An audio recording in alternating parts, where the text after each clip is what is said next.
আজকে আমি এত মজাদার একটি নাস্তা তৈরি করে দেখাবো যেটা বাচ্চারা খুবই পছন্দ করে, বাচ্চা থেকে বড় সবাই।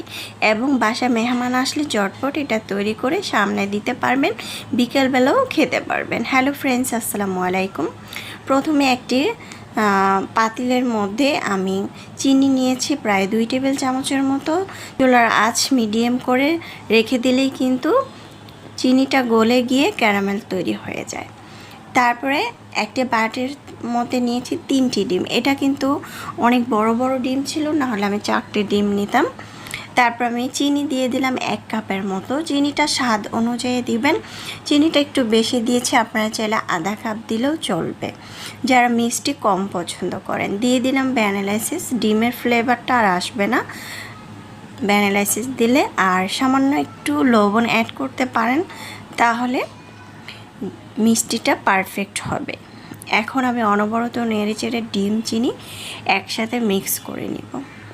দেখতে পাচ্ছেন অনবরত নেড়েচেড়ে মিক্স করে নিচ্ছি। ডিমটা যদি ফ্রিজে থাকে সেক্ষেত্রে আগে থেকে নামিয়ে রাখতে হবে।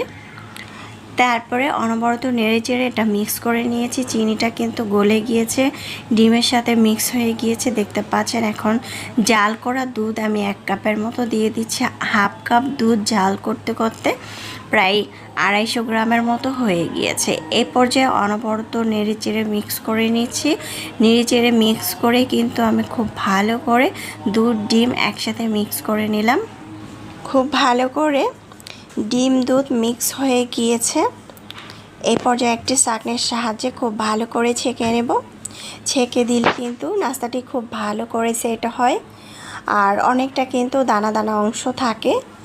এই তো দেখতে পাচ্ছেন ছাঁকনির মধ্যে অনেকগুলো কিন্তু দানা দানা অংশ আছে, তাই অবশ্যই ছাঁকনির সাহায্যে কিন্তু ছেঁকে দেওয়ার চেষ্টা করবেন, তাহলে নাস্তাটি খুব ভালো করে সেট হবে। এখন আমার সবগুলো নেওয়া হয়ে গিয়েছে।